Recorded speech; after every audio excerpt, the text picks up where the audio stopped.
like to call to order the policy committee meeting. Noting all the members are present, as well as Dr. Brown, Ellie, and Steve. I would like an approval of the agenda.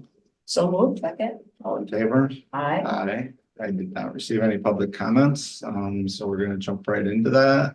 Policies, and I'll turn it over to Steve, I believe. Thank you, Ted. So we're going to start with asking what I'm going to have up on the screen, the WASB printout that's got, yeah, thank you, Rebecca. So we're going to work off of this and then we can bounce back and forth to the policies. So if you recall, the records retention policy, we asked to table that one at a previous meeting because there was quite a few things that needed to be looked at. So like if you see under the WASB comment, if your district adopts any of the public records, general records retention schedules, you can use the sample policy. So our recommendation is to move away from our policy to the sample policy that the WASB provided. And then they also noted that there's a crosswalk document because what happened is the DPI created a school-specific records retention schedule that addressed things like student records as an example. But that left out things like business office records. And so the intention of what the state was doing was that we would follow the DPI records retention for student records, school records. But then we would use this crosswalk to general state public records retention. So that would be the same thing the village of Waunakee does, the same things we do, the same things UW does. An example would be an invoice. We should keep an invoice as long as the village of Waunakee and as long as UW Madison. So in effect, there's going to be two schedules. There's going to be the school specific one. And then there's this one that's being called this crosswalk. But the one thing that was called to our attention that we had to pause on is the school board association attorney said, if you're going to use those two documents, then everything in them has to be followed. And he gave Rebecca an example of security camera footage. He said, you better check and see like what you can actually retain versus what the schedules say. So I don't know if you want to bring that document that Rick Franz, our IT director, shared with us. So the school board association said if there was anything that you believed between HR, business office, IT, student services that couldn't be kept under the schedule, the standard schedule, we should also add a schedule to our policy to let the public know what we would be doing different. So after looking at this, so I see Brian looked through HR records, Allie and I looked through business records, maintenance looked through their records, technology looked through theirs. And this was the one thing that we noted we had to ask for extra or special, which was we don't keep video surveillance recordings for like 5 years or 7 years. Our system is designed for 30 days and then it overwrites it. So what you see up here on the screen is the one exception that we're requesting to the standard DPI records and the standard state records is what you see on the screen. Now, we asked every building and department to take a look to see if they had any others that they thought should be on here. But the reality of it is, like in the business office, you know, we keep invoices, paper copies for 7 years if we need to, and then we toss them. There's a lot of records we just follow the normal schedules for. So we didn't think we needed anything as an exception except what you see on the screen. So to sum this one up, we're recommending adopting the WASB sample following the DPI school-based records and the crosswalk that Rebecca's pointing to, which is a state system for all municipalities. So the only exception being the surveillance video records retention, which she's pointing to as well. So at this point, I don't know, Brian, did you want to add anything to your lens that you saw on this one? No. We were doing all of those things already, so there was nothing to change for us. So that was the bottom line of that one, and why we needed to table it was we just needed every building and department to have a chance to look at it. Happy to answer any questions you might have on that one. Well, thanks for being so thorough. I would suggest, making a motion to this one separate. Sure. Absolutely. I would agree. So I will take a motion. May I make a motion that we accept the recommendations that are stated here? Second. All in favor? Aye. Thanks, Steve. Okay, and then the next one, we're gonna open up the process that Barry Forbes has shared with us for you've seen in previous meetings. So we're gonna go through the grid and then we're happy to bounce back at any time to the policies. So in general, when the WASB had a recommendation of keep the current policy, then we would work off of that one.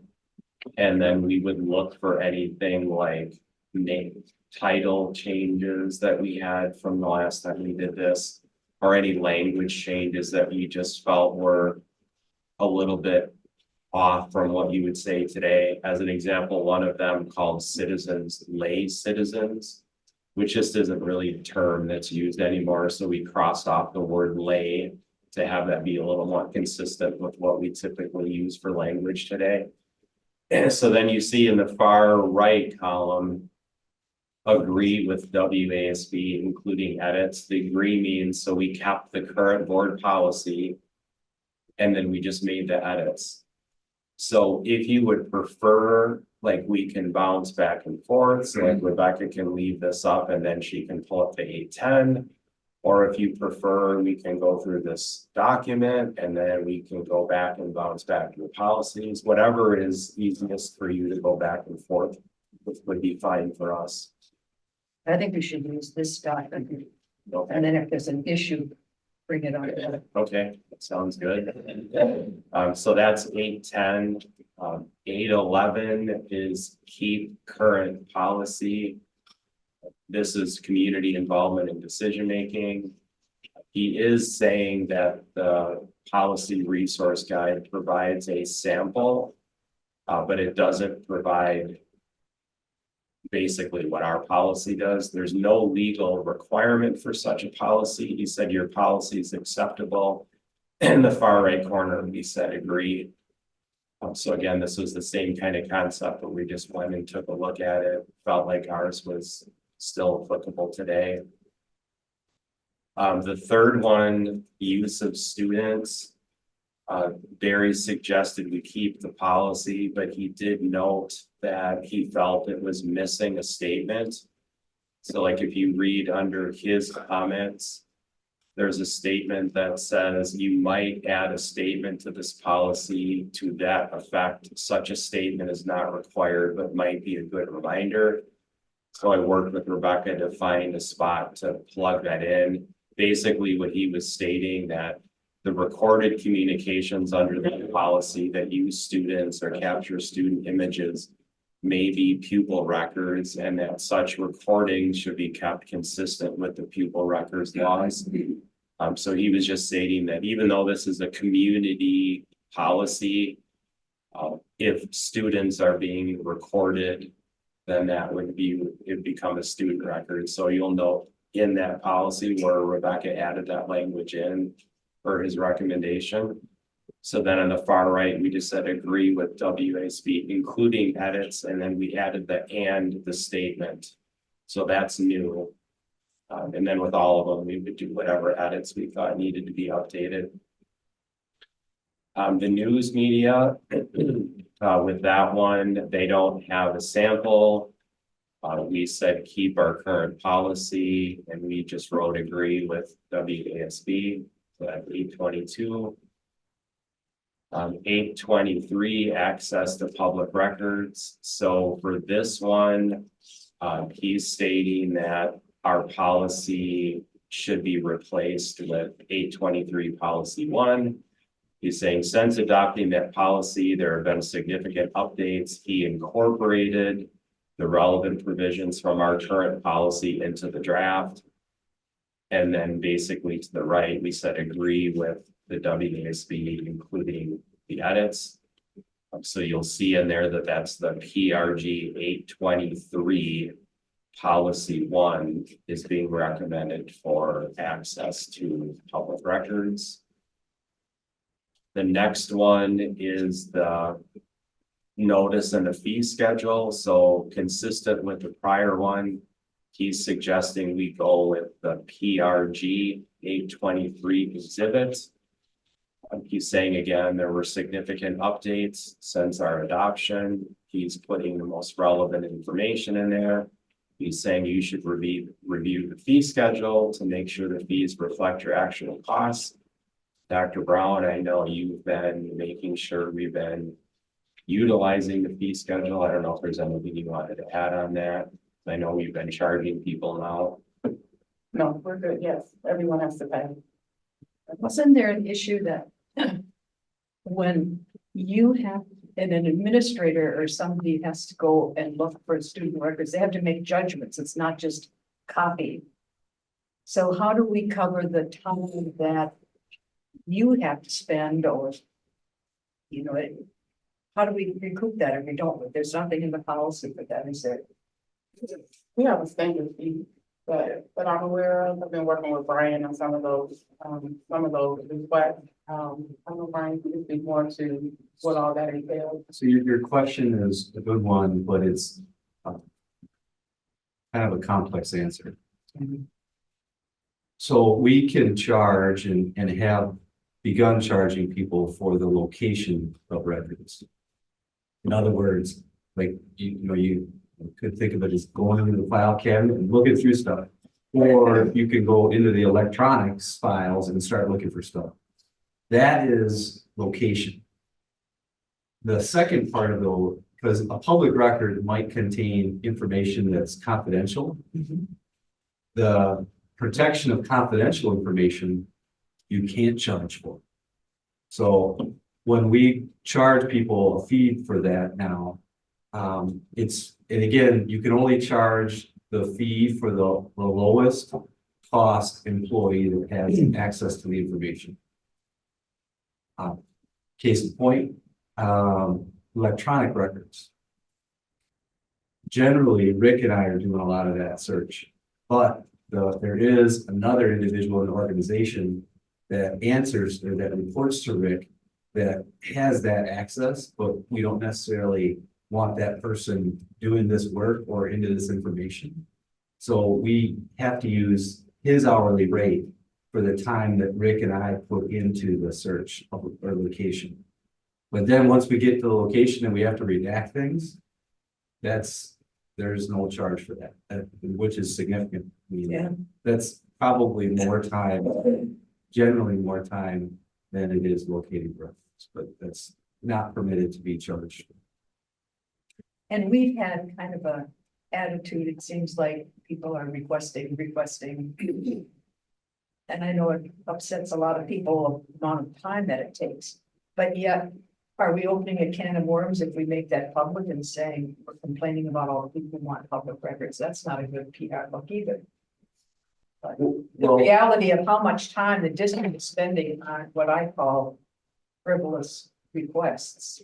And our responsibility, according to the state statute, is to be responsive to the open records request within certain parameters. We've had to respond or reply to certain emails to give us, for example, a topic of discussion, as opposed to give me all the emails with Steve Summers' name in it from January 2018 to February 2019.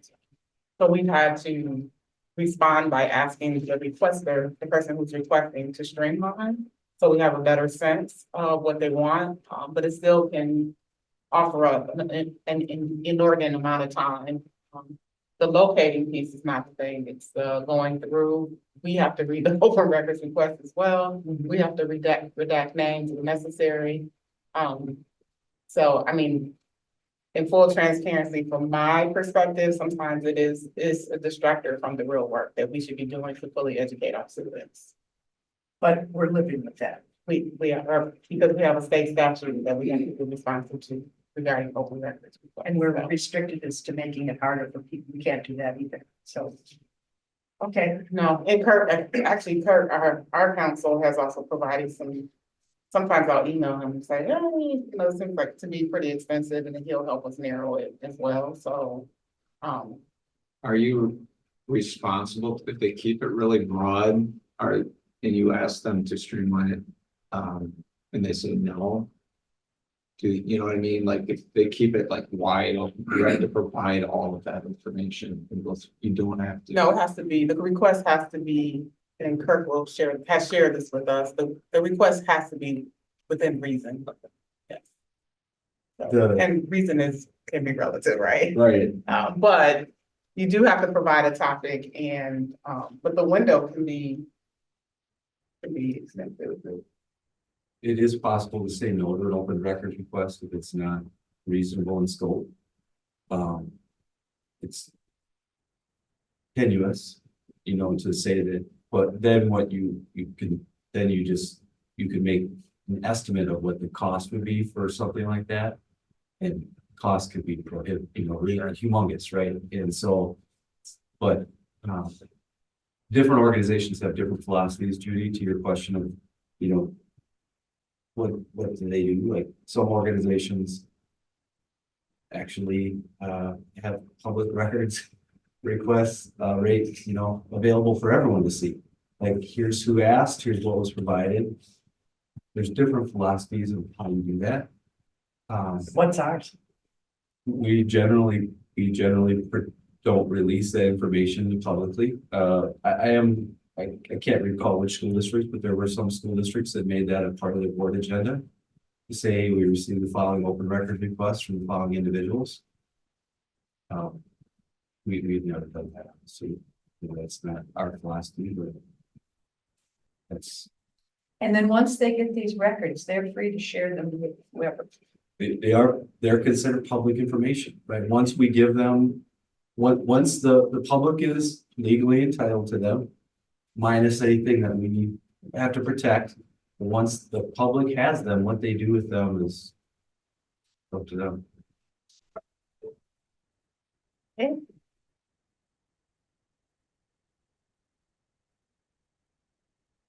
Like if you want to scroll a little bit further.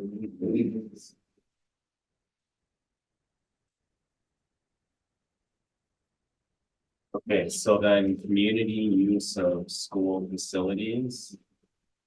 We're recommending keep the current policy, but we did ask for both 830 and 830R and then 830 exemption.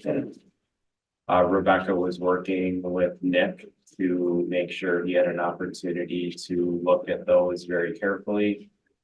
You will note that for all of them, the general thought process is to keep the current policies the way they're written. You do see the notes, the PRG does not provide in many of those examples a PRG that would have been helpful to us. Nick did have a number of edits. I do know these policies have been talked a lot about over the years. As an example, if you read them, you will note that like the village of Waunakee gets preference to our, to our facilities. And that's without charge. I do know that that has come up from board members over the years as a topic. But we didn't go in here and change anything, I would say fundamentally from past practice. We thought that would be more of a bigger decision about whether or not the board wanted to make that type of change. There was a request from Nick to change the insurance language. So there's a strike through on there that we do want to just point your attention to, where from Nick's perspective, he felt that that should be removed. And that everyone should be providing the same level of insurance, certificates of insurance. That does remove a little bit of flexibility for maybe a parent who wants to use a facility for like a birthday party or something like that. They would have to approach either their personal insurance policy or someone like our, our company hub here in town to get like a 1-day certificate of insurance. I mean, you can get them, but Nick crossed that off because he felt that consistency was important as he was administering this. That's probably what I would say is the biggest actual change. And you probably can see that if you were to pull it up and see, I think you did the strike through, right, Rebecca? Yeah. you Yeah, can see it's the on number strike-through. 7. So that's one that I would imagine there might be some concern expressed from more of a family wanting to try to rent a space and having to get the insurance. But from Nick's perspective, whether it's a family holding a birthday party, bringing 20 kids in, or it's a club sport team that's bringing in 20 kids, he feels like they all need insurance. So. And now Nick's only been here a couple of years, and over the years, have we had complaints from like the janitors or anything about use of the building that we should have in the policy or not, and changes? Expectations? I would say, yes, there have been concerns about, facility damage as an example. We've had damage at the pool ceiling. We've had damage from use. It is difficult then to ascertain, what is a reasonable charge, from facility damage. We don't ask for like a $500 deposit up front. So even trying to collect that becomes very difficult. As we move forward. So I would say, yes, that does come up. Our policy, you'll note if you're to go rent a space at like a Kiva facility, oftentimes facilities like that are going to ask for a damage deposit up front of like $500, and then they'll give it back to you if nothing happens. We don't do that. And so after the fact, it does become difficult. There was concern about some issues that happened with the new floor and the cave for a group that rented out the facility that we had to work through. So it does come up, but because we don't charge like a deposit up front for that, collecting after the fact or repairing damage, I would say is one of the challenges we have with this policy. The alternative would be adding some kind of initial upfront facility fee that can be reimbursed. You wouldn't hear positive things from our users if we added something like that, but I don't think it's gotten to the point, Judy, where we felt like we needed to add that to all groups. It's been more just working through what happened with the groups when we did see damage occurring, but it's certainly something we can keep in mind. But I think the big picture thing is to know that like the preference for the village remains, the way the groups are allocated remains. There's the cross out of the insurance for consistency amongst all groups. And then other than that, you can see that there's no PRG recommendations keeping what we currently have and utilizing that. If there was an interest in like a larger discussion, like should we still be granting the village of Waunakee free access on the weekends? I'd probably recommend you pull that so that we could have that discussion, or just pass this and then say, we still want you to have that discussion. Because that would come, the village wouldn't be expecting that right now because we've not had any conversations with them about that. And I can't remember if there's something in here when you rent a part of the school, are you restricted or is there a physical barrier from going to the rest of the buildings? I would say it depends on the school and the space. Like we do have some ability to have physical restrictions at some of the schools and some of them we don't. Like as an example, if you rent the Prairie gym, it's just a single hallway all the way down. Versus our newer schools have doors that will close and block off like neighborhoods and other spaces like that. So it definitely varies by school. I know there's always an interest in limiting the group to the section that they're in. And it's just not always possible. But there hasn't been a lot of issue with it. That's come to your attention. Not generally speaking, no. I mean, the concern that does come up is like a group that comes in with middle school kids that play basketball and a couple of parents bring their elementary kids and then they just are roaming. And the supervisors have to call to the parents' attention. You can't have your, 5-year-old roaming through the high school. So I mean, stuff like that does happen, but we have weekend custodial coverage and people there to look for that.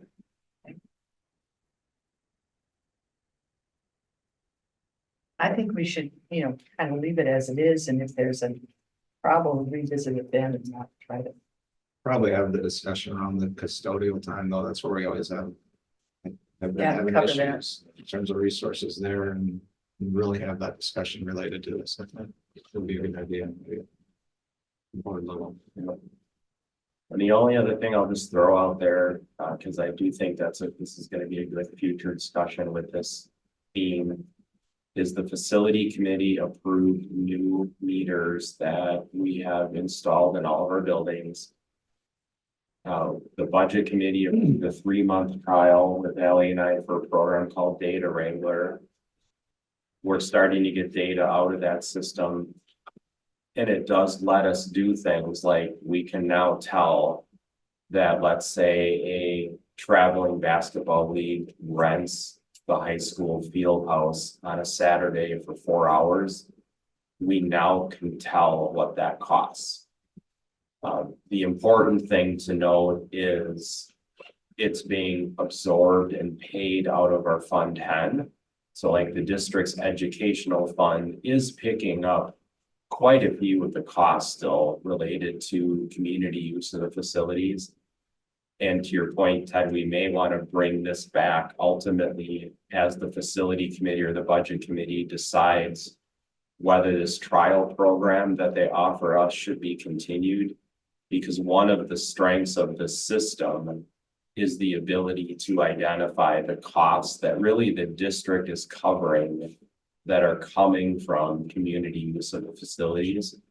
And it's completely fine if the board's aware of it, wants to keep it going the way that we're doing it. We don't have to change anything. But as we move forward, we would potentially, if we keep this system up and running for a year, be able to provide data on how much use is actually occurring. And there are districts that are doing this a couple of different ways. They might be charging a utility charge to the groups along with a facility charge, or they might just be having their Fund 80 tax levy pay for it.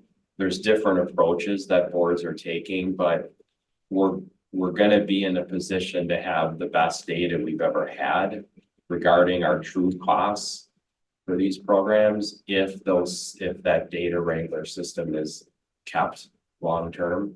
So just have that in the back of your mind as well. And we're about in. We're a month in. We started it on October 1st. Yep. Good. So we need a motion to approve this as is. We're not done yet. We're not doing Oh, And sorry. A couple more. Appreciate your eagerness. Got a few more. There's a few more. So we do have restrictions on tobacco and nicotine vape products. You can see that it says keep current policy. Now with this one, we had just in the recent past had adopted PRG 831. So this is their best version of that policy that we've already adopted. So we just are suggesting continuing with that. Out of season athletic clinics and leagues, you can see keep current policy. PRG does not have a sample, agree with WASB, including edits. I think probably the most important thing to note about that, this isn't necessarily a policy thing as much as it is the handbook that we went through, the process that we created for the Booster Club handbook changed our practices to require all basically out of season clinics to run through the district's finances now. So that was over a year ago when we made that change, and we made that change for the last fiscal year. And there was a date in there at which we said from this point forward, they're gonna be run through the district. So I just wanted you to know that we had a procedural change as well related to the use of these camps that are going on, and all of the funding is by our Booster Club handbook going through the district at this point. So just wanted to note that that's part of this discussion is really how we're handling the finances. So really just minor edits there, weapons on school premise. You do see again with this one that we've recently adopted a PRG in the past, so you can see that your board adopted PRG 832 at a previous point. So we're catching up with some of the ones that we had initially started with. The next one, public conduct on school property. You do see he's suggesting keep the current policy, consider making that a rule under 860. So then you can see the notes on the side, agree with the WASB change to make it a rule on it should say 860 rule 2. So it's just moving to a different spot. It provides rules of conduct for visitors. We did spend quite a bit of time as we were prepping for this meeting, discussing this with our admin team, just to make sure that it's aligned with current practices. As an example, we have a visitor management system that is utilized, expectations for who can and cannot come into the buildings. So just note that we did spend quite a bit of time talking through that one to make sure it was aligned with what we're currently doing. Facility use pet restriction. You can see that there is no PRG sample. Barry Forbes is mentioning your policy is acceptable as written, but he's saying you should include the one that the board previously approved, the service animal one, as a cross-reference to this one to tie the two of them together. And that one, of course, was done as we went through the 300 section. And then basically for the next one, public gifts to the schools. He's suggesting we replace that with a PRG sample. He's noting that our current policy does require board approval of all gifts. He's saying that's a choice you may make. Historically, we've always put district gifts on the board agenda. It's in consent agenda. The other thing that we've done is the board has a class community policy that requires us once a year to present all of the fundraisers. So between the district gifts being presented monthly in consent agenda and the class community being presented once a year, you do see all of them. But he is noting in here, this can be changed to require, approval of all gifts if that's what your board wants. So what I'll mention right now happens as an example, if the high school is raising funds for the piano, they have a class community. Class community has to go through approval processes. If it's over 25,000, the board has to approve it. Then all the gifts are tracked in there. And then once a year, Allie runs a report and puts it in the board packet. So you do see them. You don't see them monthly. What you do see monthly is a district gift, like Meffert's gift. We do put that on there every month. So if Allie and I do see a gift come through, we copy it for Rebecca, so it goes in the packet. But again, he is mentioning that the whole topic of public gifts isn't a quote unquote requirement. But I do think that's been well received by the board to be able to see those and be able to acknowledge them as they come in. Have we ever had an issue with gifts being designated specifically that we question? We definitely have gifts come in that are designated. Examples of that would be scholarship funds. Other examples of that is people do give us gifts and they say, I want this to go into the Student Financial Assistance Fund. So just last week, we accepted a gift for the Student Financial Assistance Fund. So when that happens in the business office, we're just very careful that we note where it needs to go. But yes, we definitely do get gifts that are specific in mind. I can't think of a gift that we received that was specific in mind that we had a concern with.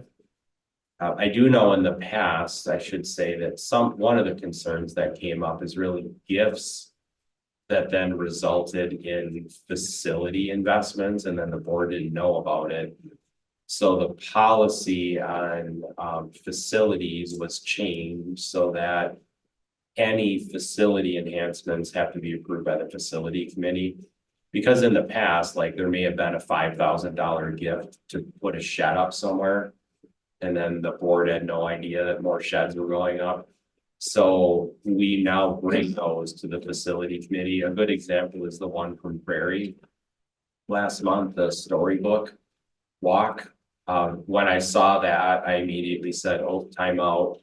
We need to bring that through the facility committee and then the board meeting first.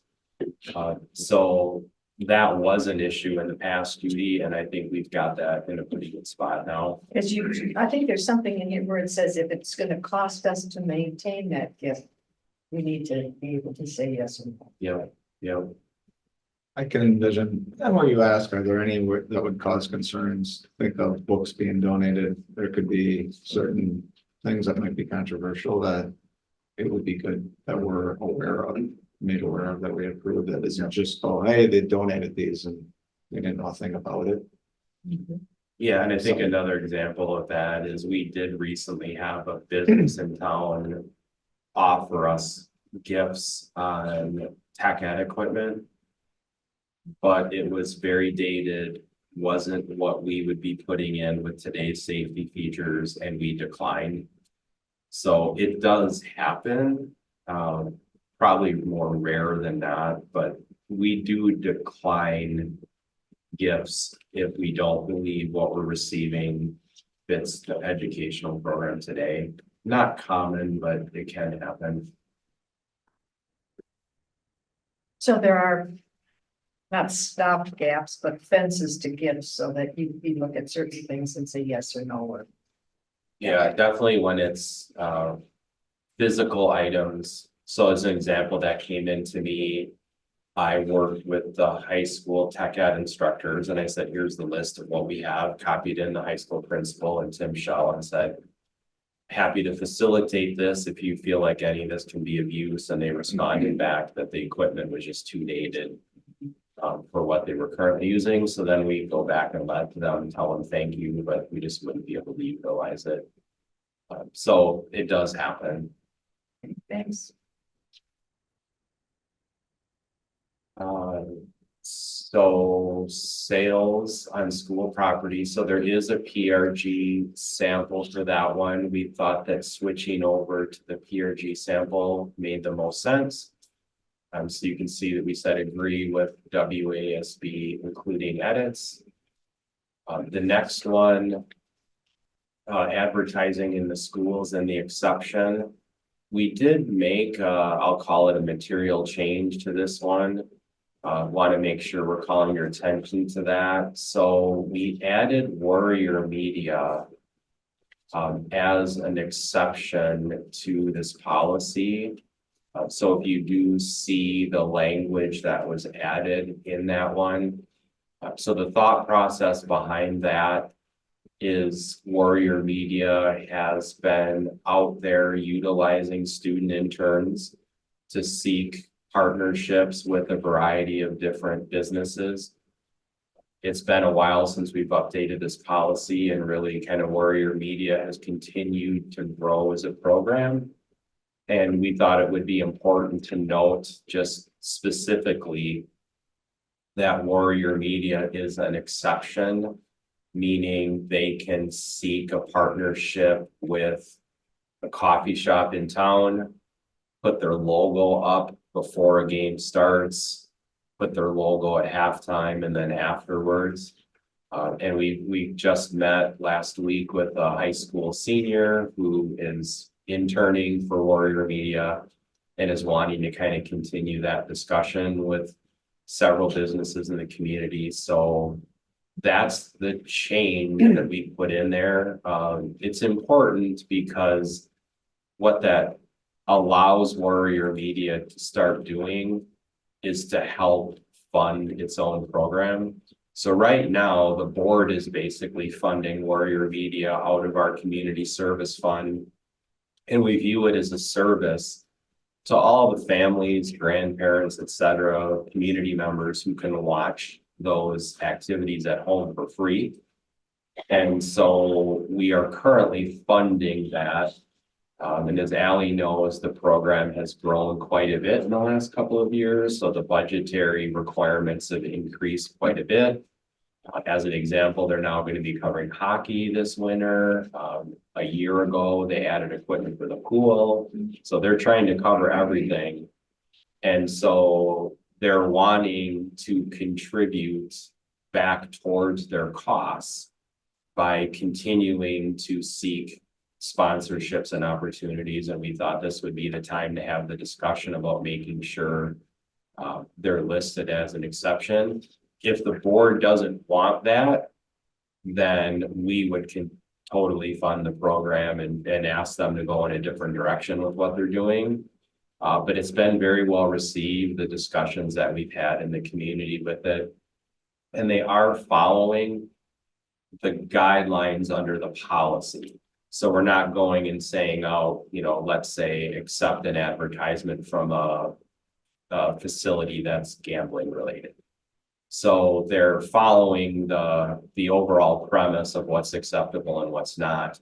But the reason it would be an exception because they'd actually be out there just like Channel 3000 does, selling an ad during the swim meet to come on the screen before it starts and when it's over. So just wanted to call your attention to that because that's different. You don't see any downside to that, to the Warrior Media, no problems kind of in the weeds. So I would say the thing that's been brought up with Warrior Media that I wouldn't call it a problem, I would call it an interesting challenge. Is that the WIAA owns the rights to the playoff games. So our Warrior Media wants to participate and they do, but unlike let's just say a regular football game where we have told like Channel 3000 now, we're not having you come in to live stream our games because we have our own program. When the playoffs start, we can't do that. So for the last football game, there were actually 3 streams that were broadcasting the game. One was from ESPN. One was from another smaller company that does that for a profession. And then there was ours. The instructor is trying to understand if there's any possibility of us retaining our own rights for playoffs. And so we're trying to work through that. So I would say that's kind of the learning process with Warrior Media is we feel like we've got a very, very good handle on regular season. But when we get into the playoffs, it's a different set of rules.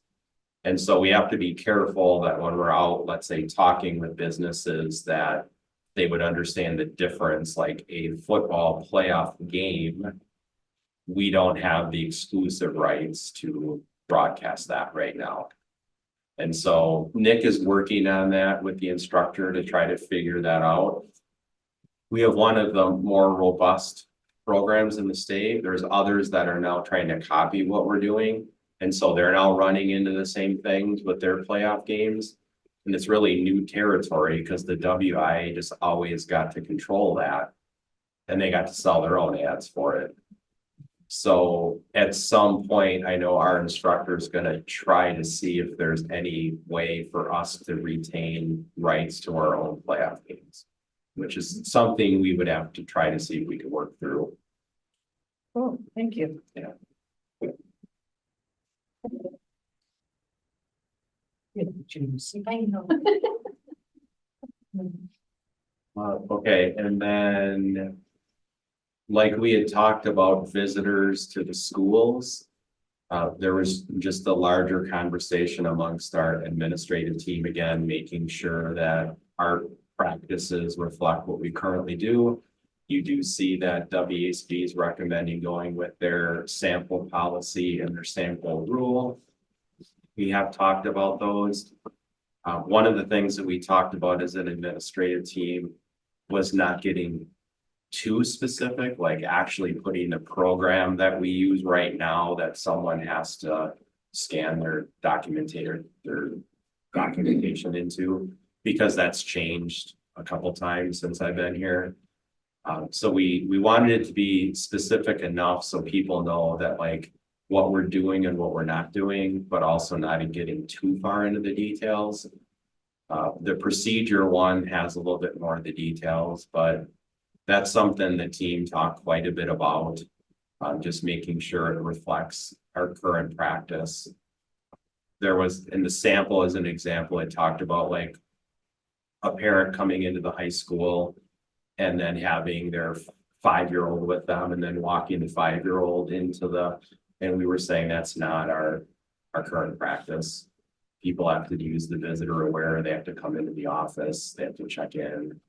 So we just tried to tailor this a little bit to be more reflective of what we do. Ryan, you said in that, anything to add on that? I don't think it really, I mean, we tried to align it with current practices as best we could, which is, I think, the theme of our discussion. I have to make an apology for this last one. I see that I didn't correctly put our administrative suggestion on the very last one, correct? So the seating at public events, we suggested keeping the current policy. But as Rebecca said, the one thing about that is we don't want to be in a position. We actually suggested repealing. Yeah, we suggested repealing it because we don't want to be in a position of, as an example, at an event, having principals walking around and saying, why did you put a blanket down?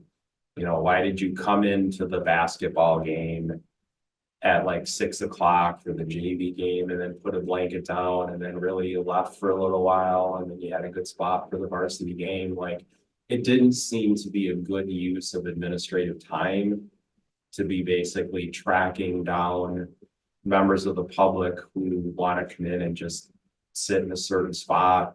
Whether it's Warrior Stadium, whether it's the field house, honestly, whether it's the pool and someone comes in and wants to sit in the first row of the bleachers. And we just didn't feel like administrators should be chasing down, you know, someone coming in and putting like a little chair down or a little blanket down. So as Rebecca said, we actually just thought after talking it through, we should just eliminate that topic of seating at public events and just welcome the public in, and if someone wants to put a blanket down, have at it. It would be hard to keep up with for administrators. So your purpose blanket is over here and Mr. Rocky says, oh, you can't put your blanket down, and they take it and move it somewhere. So it will be a challenge for administrators to monitor that. So if this statement says the event's administrator shall use discretion in implementing this policy, we just throw it out, right? Yeah, our thought is just to throw it out because in the end, they don't want to. They don't want to do They that. don't, yeah, they just don't want to deal with that. You know, and if a parent wants to come in and grab a certain spot because it's in their mind the best viewing spot in the field house, does it really matter to us? And if they become obstreperous, then we've got another policy for that. Right. So. Become what? Obstreperous. Oh, my goodness. You want me to spell that? Yes. That is impressive. Rebecca, can you Google that? I'm impressed. I don't know about that one. All right, I can so imagine that happening. Like, they put a blanket here, someone came in and moved it. It's like, I had this one here and now we have no policy. Like, what do we do? and we could have a It goes to fisticuffs. that word right there. Throw the word out there. That's the answer. And just one other update I'll just mention, so we did ask to table on the EV policy, so we do have EV chargers that are new heritage. We have had staff ask them about them. It's been harder than we thought to find sample policies. But what I was not aware of and Barry brought to our attention is there is a state law that just was recently implemented regarding EV chargers. So the choices are not as many as we thought there were going to be before. Basically, the state law has an implementation date after March 24, which ours would be, that limits the ability of what governments can do with EV chargers. And as an example, we could not, even if the board wanted to, offer free EV energy to the public. So we were going to have the discussion with the facility committee about different ways of doing it. The state law does not mention employees. So we're going to have to make our own decision on that as to what that means. So we'll give you the state law so you can see it, and we'll give you what Barry's recommendation is, but a more conservative approach to that would be that the policy is basically saying the EV chargers are for district use only. And if anyone else is going to use them, they have to pay. Would be the most conservative view of that. And really, it says that anyone from the public would have to pay. The question in the gray in the middle is an employee public or is an employee district vehicle? It's definitely not a district vehicle. So that's the one thing that I think Barry's trying to like look a little bit more into, is how we would handle that. But the choice to just offer it for free isn't there. It's not an option. And so we either would decide use them for district vehicles only or charge a fee if we're going to open them up or not. And the board may or may not even want that because you'd have people on district facilities like on nights and weekends. And so we still need that discussion, but it's not going to be a discussion about do we charge or do we not. It's going to be more about do you want to do it or do you not? So I'm hoping we can get that one at the next meeting. Thank you, Steve. So now I'll take a motion. I make a motion that we accept the proposals, the policies as stated with the exception of seating at events and strike that one. Second. And also have the discussion on the fees, right? With The at the EV? board. I don't think that was part of this yet. No, with the facility use, in terms of that discussion at the board too. Yeah, Right. it's a good idea to mention that, like that, first of all, it continues with the theme of the village having Yes. free access, but then we can also talk about the data wrangler because Ally and I are gonna put that on the next agenda for the committee as well, so that everybody can be thinking about it. But if we agree these policies, we can go back and tweak it, right? Yes, Yeah. yep. So I have the motion. And second. All in favor? Aye. Thank you so much. I want to lead to future meetings with. I think we have one. No, we don't. Not even blocked out, but we'll deal with it another time. I believe because we didn't. So I'll take the motion to adjourn. Motion to adjourn. Second? All in favor? Aye. Thank you.